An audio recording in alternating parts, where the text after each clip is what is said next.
Hello friends, आपका इस online class में हार्दिक स्वागत है। कल हम आपको एग्जाम्पल नंबर 12 तक करा चुके थे। यदि फिर भी आपको कोई समस्या आई हो तो आप कमेंट बॉक्स में उसको जरूर लिखें। मैं आपको बताऊंगा एग्जाम्पल नंबर 13। एग्जाम्पल नंबर 13 ये कह रहा है एक्स वाई जेड सभी भिन्न भिन्न हो। यदि एक्स वाई जेड क्या हो, भिन्न भिन्न हो। यदि एक्स वाई जेड भिन्न भिन्न हो तथा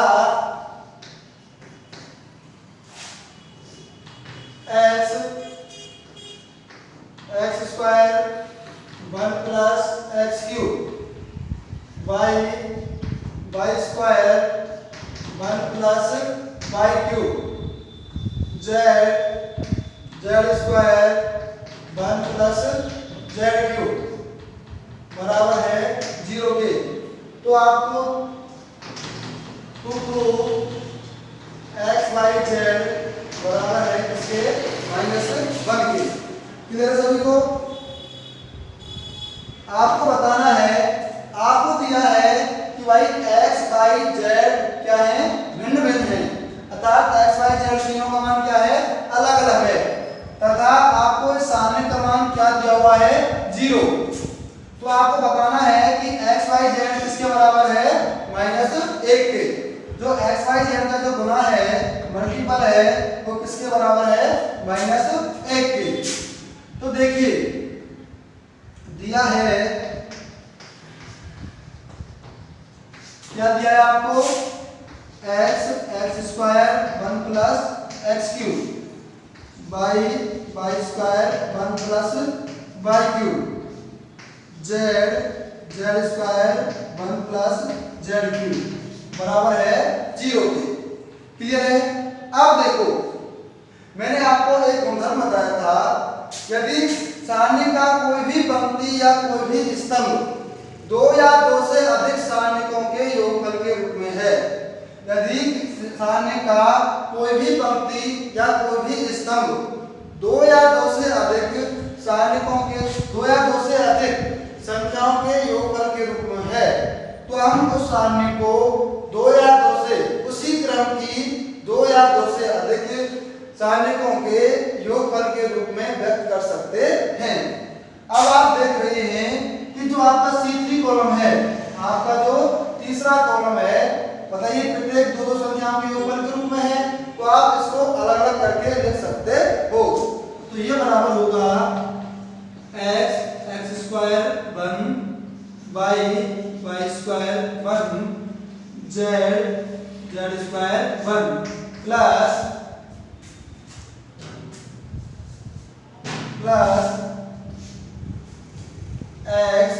x square x cube y square y cube और जेड स्क्वायर जेड। क्लियर है सभी को? अब देखिए,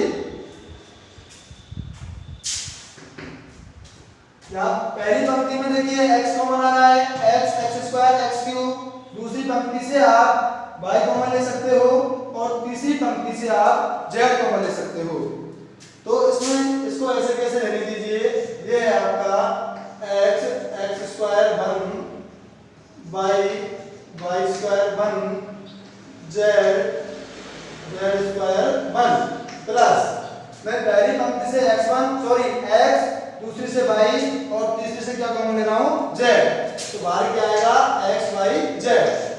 पहली पंक्ति में से x कॉमन लिया है, तो उसको x से डिवाइड कर दो सभी को, तो क्या मिलेगा बताइए, 1 x और x स्क्वायर। क्लियर है सभी को? यहां से y कॉमन लीजिए तो क्या मिलेगा, 1 वाई स्क्वायर।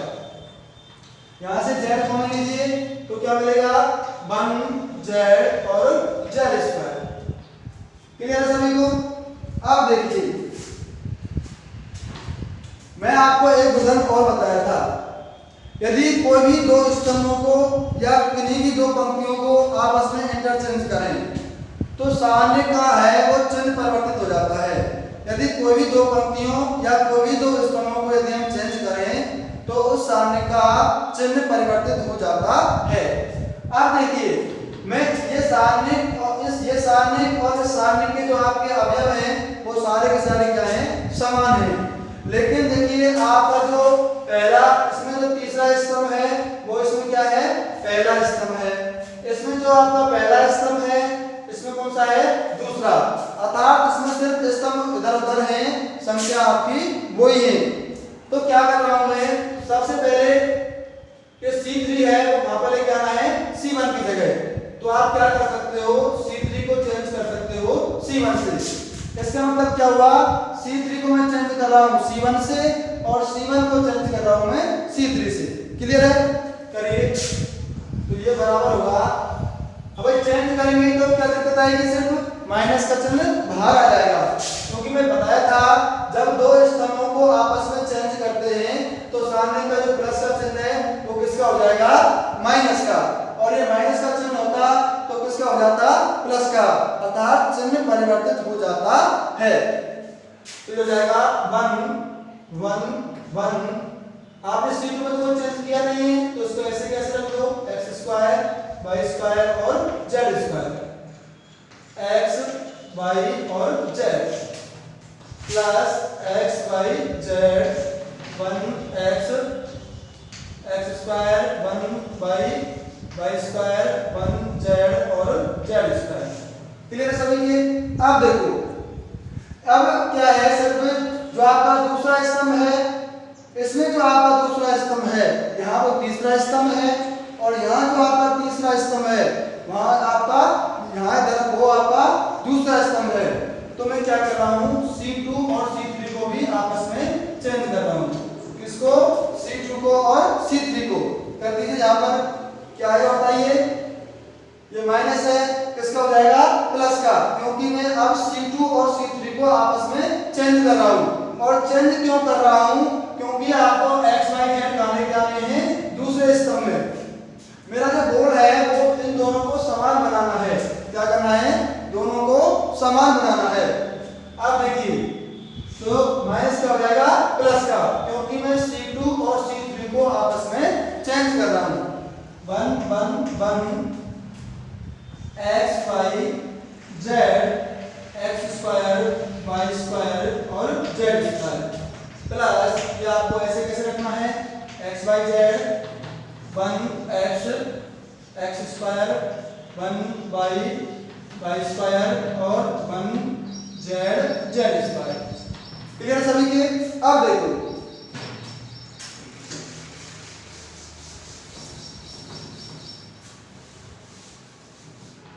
अब ये सारणी और ये सारणी बिल्कुल समान है। 1x x² 1 y y² 1 z z², 1x x² 1 y y² 1 z z², अर्थात दोनों क्या है, ये समान है। तो समान है तो कॉमन ले लीजिए। मैं कॉमन ले रहा हूं पूरे सारणी को, 1x x² 1 y y² 1 z z²। तो बताइए यहाँ का क्या बचेगा, a प्लस इधर क्या बचेगा, x y z। और ये बराबर दिया हुआ है आपको किसके, क्वेश्चन में। ये तो आपको बराबर पहले ही दिया हुआ है 0 के। ये किसके बराबर है, सारे सारे 0 के। ये सभी किसके बराबर हैं, 0 के। क्लियर है। अब देखो जब मैं आपको एग्जांपल नंबर 11 बताया था तो एग्जांपल नंबर 11 में आप इसको देख लेना। इसका मान क्या आया था, x minus y minus z z minus x into, इसका मान मैं आपको ये सॉल्व करा चुका हूँ एग्जांपल नंबर 11 में। इसका मान क्या आया था, इसको सॉल्व करके लिखना है आपको, मैं आपको पहले ही करा चुका हूँ एग्जांपल नंबर 11 में। ये बराबर होता है x minus y into y minus z into z minus x, 1 plus x plus y plus z बराबर 0। अब देखिए आपको प्रूव करना था इस क्वेश्चन में, प्रूव क्या करना था आपको, x y z बराबर माइनस के a, और आपको ये भी दे रखा था x y z क्या है, अलग अलग है। अब देखो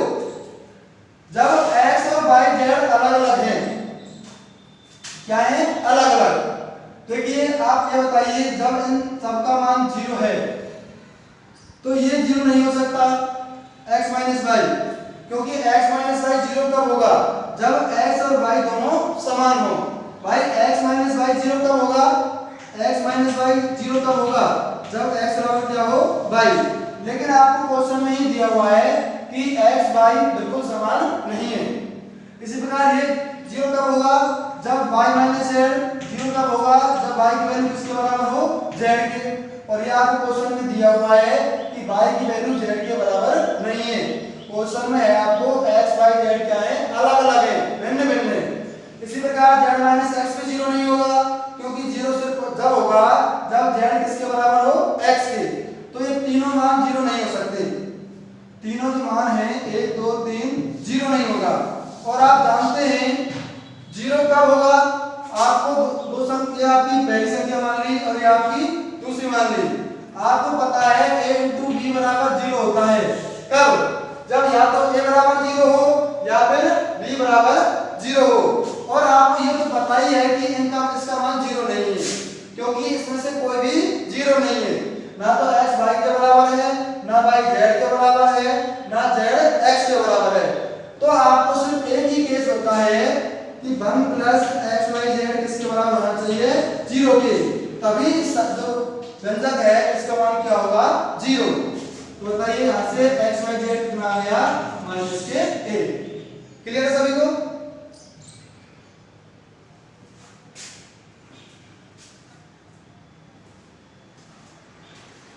अगला क्वेश्चन देखिए,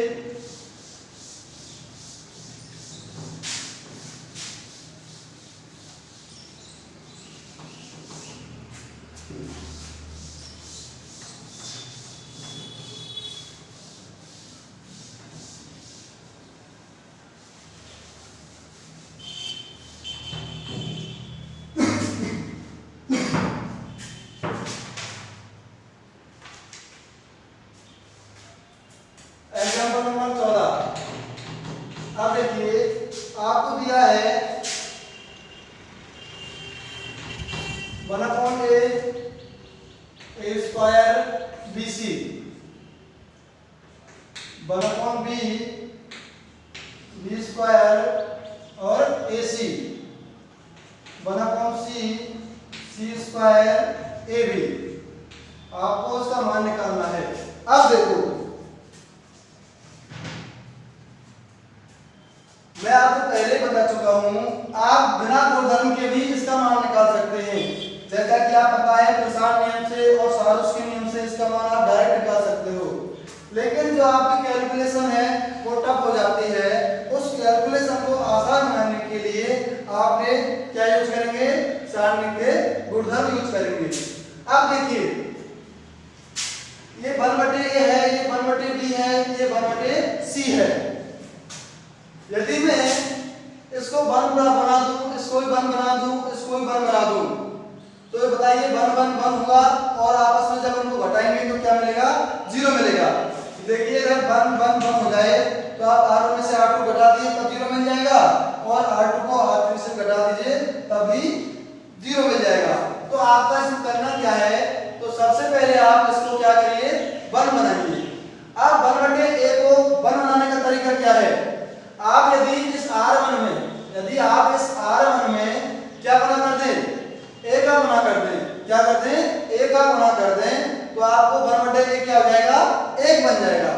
इसी प्रकार यदि आप 1/b में किसका गुना कर दें, b का, तो आप 1/b क्या बन जाएगा, जब 1/b में b का गुना करेंगे तो क्या मिलेगा, 1। इसी प्रकार 1/c में c का गुना करें तब भी क्या मिलेगा, 1। एक बार अब देखिए आप दूसरा एक चीज और देख रहे हो, यहाँ पर BC है, यहाँ पर AC है, यहाँ पर क्या है, AB है। यहाँ क्या गायब है, A, यहाँ कौन सी चीज गायब है, B, और यहाँ क्या गायब है, C। यदि मैं पहली पंक्ति में A का गुना करूं, दूसरी में B का गुना करूं और तीसरी में किसका गुना करूं, C का, तो ये भी ABC बन जाएगा, ये भी ABC बन जाएगा और ये भी ABC बन जाएगा। तब आप आसानी से ABC कॉमन ले सकते हो। तो आप क्या करेंगे, R1 को चेंज क्या है, आप R1 को चेंज कर रहे हो A R1 से और आप R2 को चेंज करोगे B R2 से, क्योंकि R2 में क्या लाया हुआ है B, और आप R3 को चेंज करोगे B R3 से। क्लियर सभी को? आप देखिए तो आपका डेल्टा बराबर हो जाएगा, R1 में एक गुना कर दीजिए तो 1 AQ ABC, इसमें B का गुना करिए 1 BQ ABC। क्लियर है? इसमें C का गुना करिए 1 CQ और ABC। क्लियर है? अब देखिए आप C3 में से अब आपने क्या किया है, गुणा किया है। जब सारणिक में किसी भी पंक्ति में आप गुणा करेंगे तो जो सारणिक का मान क्या करना पड़ेगा, आपको उसका भाग देना पड़ेगा। यदि किसी पंक्ति में आप देखिए, जब आप किसी पंक्ति में a का गुणा कर रहे हैं, जब किसी पंक्ति में आप a का गुणा कर रहे हैं तो बताइए सारणिक का मान क्या हो जाएगा, a गुना हो जाएगा। हम उदाहरण पढ़ चुके हो, यदि सारणिक में किसी भी पंक्ति में यदि आप a का गुणा करते हैं तो आपको जो सारणिक मिलेगी डेल्टा 1, उसका मान किसके बराबर होगा, k डेल्टा के, अर्थात सारणिक कितनी गुनी हो जाती है, k गुनी। अब देखिए जब आपने R1 में R1 में गुणा किया है A का, और R2 में गुणा किया है B का, और R3 में गुणा किया है किसका, C का, कितने का गुणा किया है, C का, तो आपकी जो सारणिक है वो कितनी गुनी हो गई, ABC।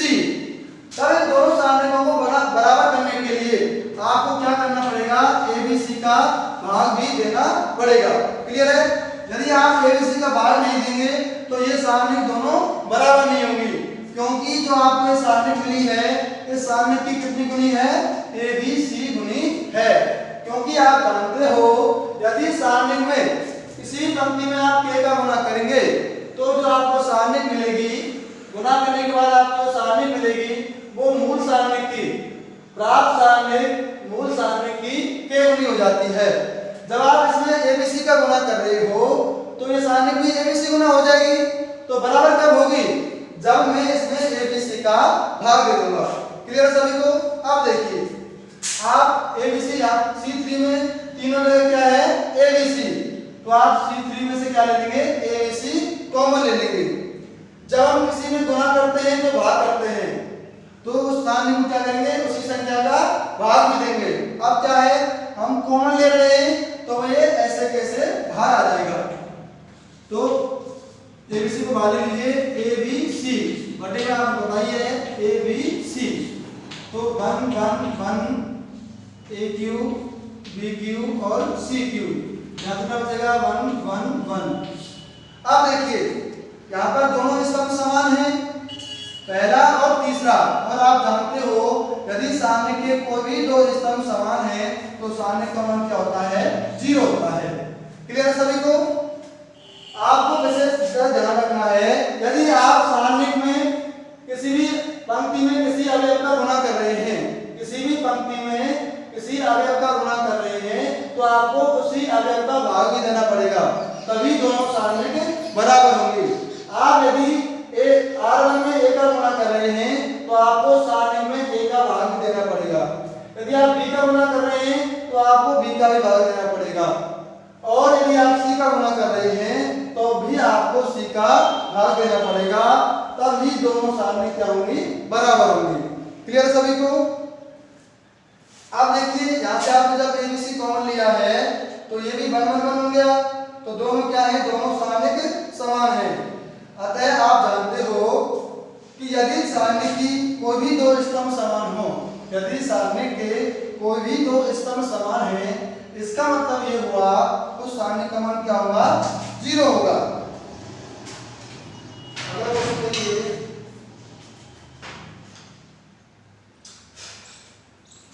लास्ट क्वेश्चन है, आपको सिद्ध करना है example number 15, A plus B plus 2C, A B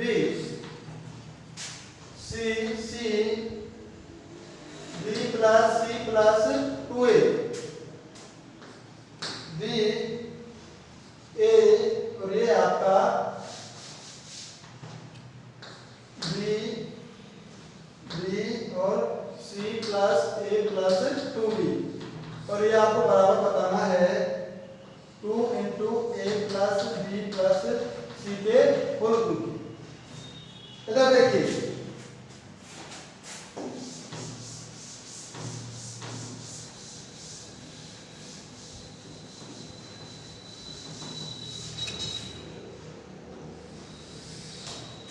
आपको गिवन है a plus b plus 2c a b c b plus c 2a b c a c plus a plus 2b, और आपको सिद्ध करना है कि इस सामने का मान है वो बराबर है 2 into a plus b plus c के होल क्यूब के। अब देखिए LHS को सोल्व कर रहा हूं मैं, ये डेल्टा बराबर है a plus b plus 2c a b c c b plus c plus 2a b a c plus a plus 2b। अब देखो यहाँ क्या है a plus b plus 2c, यहाँ क्या है a और यहाँ पे क्या है b। इधर देखिए जब आप इसमें C1 में C1 plus C2 plus C3 करते हो, जब आप C2 को C1 plus C2 plus C3 से चेंज करते हो तो आपको देखिए ये A और A, यहाँ पे भी A और B है, यहाँ B और C है, यहाँ पे भी क्या है B और C, यहाँ पे A और C है, इसमें भी क्या है A और C, तो सब डबल डबल हो जाएंगे। इधर देखिए जब आप C1 को चेंज करेंगे C1 plus C2 plus C3 से, और कुछ बच्चों के दिमाग में ये चलता है कि गुरुजी आप ये संक्रिया कैसे लगा देते हो डायरेक्ट। देखो इसका लगाने का कोई रूल नहीं है, ये सिर्फ आपको सोचना पड़ेगा।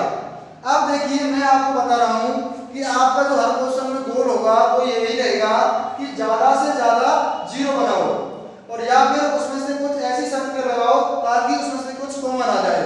अब देखिए कॉमन के लिए आपको कुछ यहाँ ऐसा लग रहा है कि a plus b plus c a plus b plus c a plus b plus c, लेकिन यहाँ तो सी यहाँ पे 2 का मल्टीपल हो रहा है, यहाँ a में 2 का मल्टीपल हो रहा है और यहाँ b में 2 का मल्टीपल हो रहा है।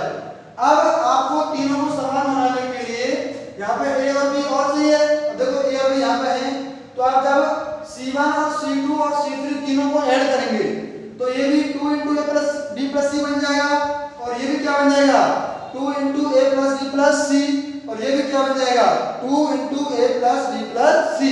तब आप आसानी से 2 into a plus b plus सी को कॉमन ले सकते हो, और वैसे भी आपको 2 तो जल्दी हुआ है, तो 2 कॉमन कब आएगा जब यहाँ पे भी 2 हो, सामने से 2 कॉमन आ रहा है, अर्थात 2a 2b 2c होना चाहिए। तो इसके लिए आपको करना पड़ेगा C1 को चेंज करेंगे C1 plus C2 plus C3 से, तो आपका डेल्टा हो जाएगा। आपको C1 को चेंज किया है C1 plus C2 plus C3 से, तो करिए तीनों को ऐड करिए a और a 2a b और b 2b, तो मैं 2 कॉमन ले रहा हूँ, ये मिलेगा आपको a plus b plus c, ये भी क्या हो जाएगा 2 into a plus b plus c, और ये भी हो जाएगा आपका 2 into a plus b plus C. C2 में और C3 में कोई चेंज नहीं किया है, तो इसको ऐसे कैसे लिखो, तो ये हो जाएगा आपका a b b plus c plus 2a b a, और ये है आपका c plus a plus 2b। Clear है सभी को? अब देखो, अब आप देख रहे हैं C1 का प्रत्येक अवयव क्या है समान है, तो इसको कॉमन ले लीजिए, और कॉमन लेंगे तो ये बाहर आ जाएगा 2 into a plus b plus सी को कॉमन लिया तो बताइए 1 1 1। C1 में से आपने कॉमन लिया है 2 into a plus b plus सी, तो सारे सारे क्या बन जाएंगे 1 1 1। तो जो होगा आपका a हो जाएगा आपका a b plus c plus 2a b, ये हुआ आपका ए और C plus a plus 2b। अब देखो, अब आप क्या कर सकते हैं, अब आपको एक एक मिल गया तो आप आसानी से जीरो बना सकते हैं। कैसे? आप R1 को चेंज कर दीजिए R1 माइनस R3 से, और R2 को भी चेंज कर दीजिए R2 माइनस R3 से। क्लियर है? आप R1 को और R2 से चेंज करेंगे R1 माइनस R3, और R2 को चेंज करिए आप R2 माइनस R3 से। क्लियर है? तो ये हो जाएगा delta into 2 into a plus b plus C. R1 में से आपको R3 घटाना है, अर्थात a माइनस ए क्या हो जाएगा, 1 माइनस ए 0, क्या होगा बताइए, 0। 1 माइनस ए क्या हो जाएगा, 0। a माइनस ए क्या होगा, 0। इसमें से इसको घटाइए तो ये मिलेगा आपको minus c minus a minus के बी। आपको बताना है R2 में से R3, 1 माइनस 1 0, इसमें से इसको हटाइए तो आपको मिलेगा B प्लस सी प्लस ए। इसमें से इसको हटाइए तो आपको मिलेगा minus c minus a minus के बी। C3 आपने R3 में तो कोई चेंज किया ही नहीं है, तो इसको ऐसे कैसे रख लो, 1 ए C plus a plus 2b। अब देखिए, मैंने आपको बताया था जब आप प्रसार नियम से सारणी का मान निकालते हैं तो उसी के अनुसार आप मान निकालो जिसमें ज्यादा से ज्यादा जीरो है। अब आप देख रहे हैं कि C1 में कितनी जीरो है, 2, तो आप C1 के अनुसार इसका मान निकाल दो। तो ये हो जाएगा डेल्टा बराबर 2 into a plus b plus C. 0 into ये क्या है आपका, C1 के अनुसार सारणी का मान निकालेंगे तो 0 इंटू उसका सेकेंडर, तो 0 का गुना करेंगे तो वो तो 0 ही हो जाएगा, प्लस 0 का गुना इसके सेकेंडर से करेंगे वो भी 0 आएगा।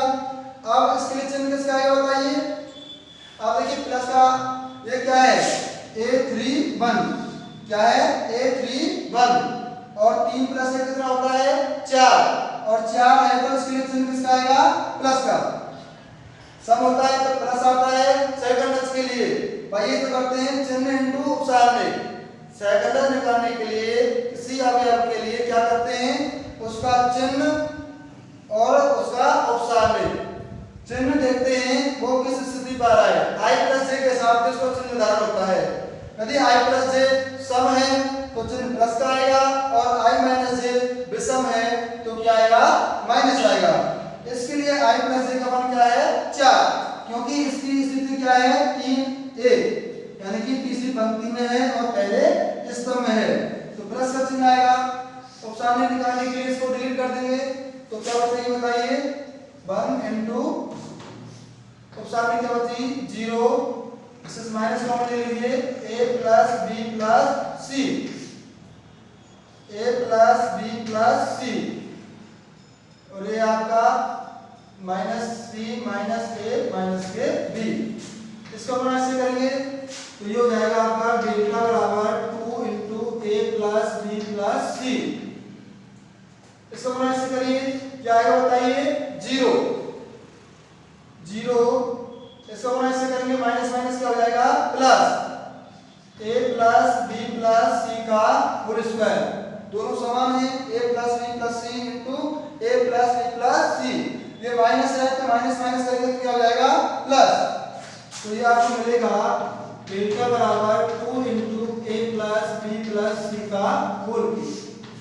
क्लियर है सभी के? तो यही आपको प्रूव करना था। अब देखिए एक क्वेश्चन और करते हैं अभी।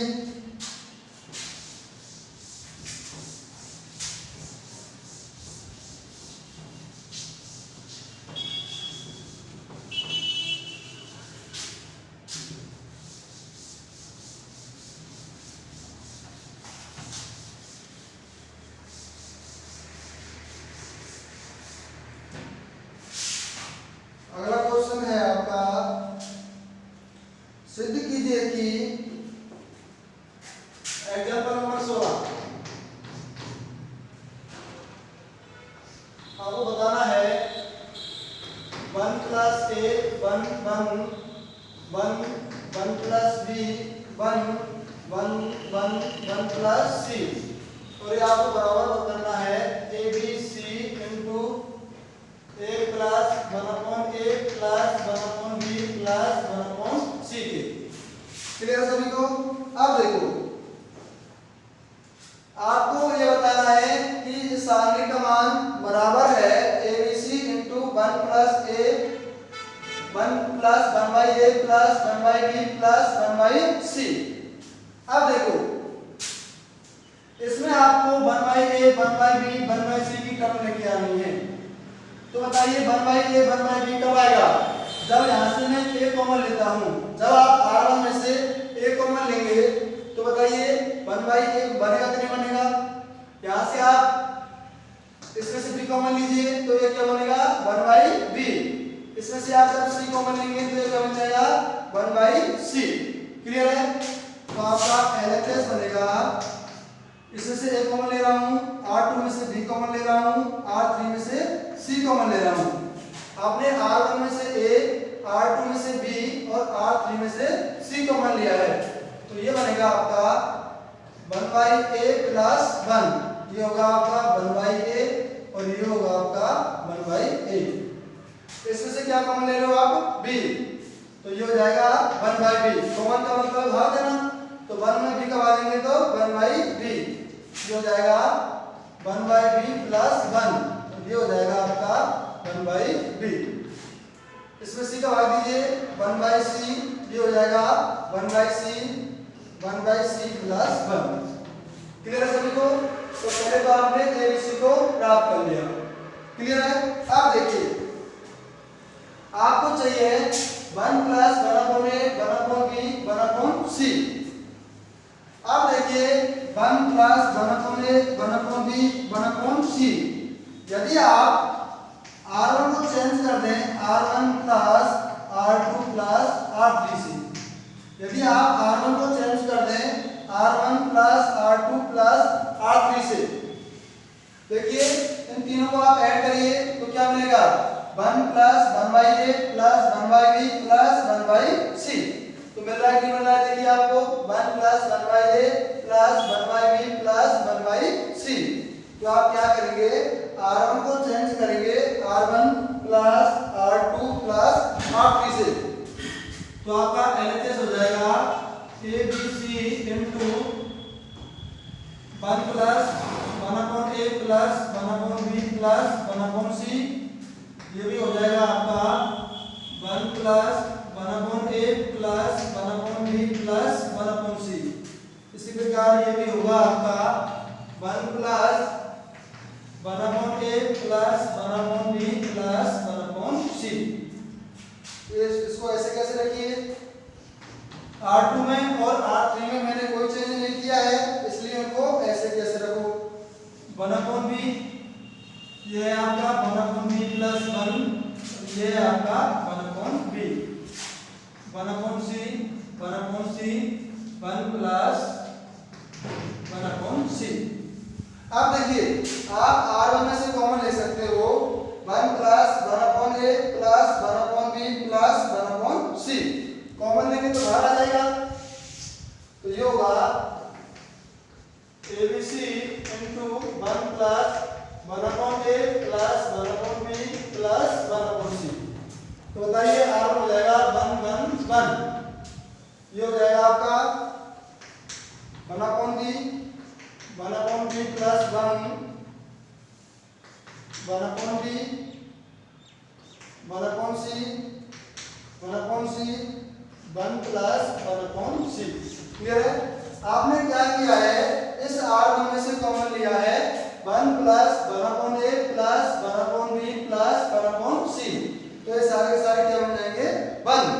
अब देखिए जब आपको 1 1 1 मिल जाए तब आप आसानी से उस रो को क्या बना सकते हैं 0 बना सकते हैं।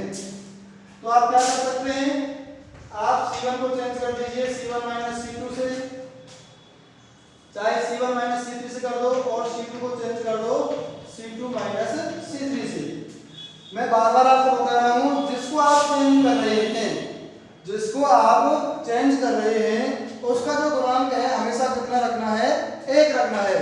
जिसको आप चेंज कर रहे हैं उसका गुणांक हमेशा कितना रखना है, 1 रखना है। अब देखो, तो C1 को चेंज करेंगे आप C1 माइनस C3 से, तो ये बराबर हो जाएगा ABC, इसको ऐसे कैसे रखिए, 1 plus 1/a plus 1/b plus 1/c। C1 minus C3 1 में से 1 घटाएंगे तो क्या होता है बताइए, 1 minus 1 0, 1/b minus 1/b 0, 1/c minus this, तो आपको मिलेगा माइनस के 1। ये हो जाएगा आपका। तो सिर्फ आपको दोबारा करने की आवश्यकता ही नहीं है, क्योंकि जब आपने C1 में से C3 को कैंसिल किया है तभी आपको 2 0 मिल गई, तो आवश्यकता नहीं आगे करने की। तो 1 plus 1/b 1/b 1/c 1 plus 1/c। आप देखिए, आप इस C1 के अनुसार इसका मान निकाल लीजिए, प्रथम स्तंभ के अनुसार इस सारणी का मान निकाल दीजिए, तो आपको मिलेगा ABC 1 plus 1/a plus 1/b plus 1/c into इस 0 प्लस 0।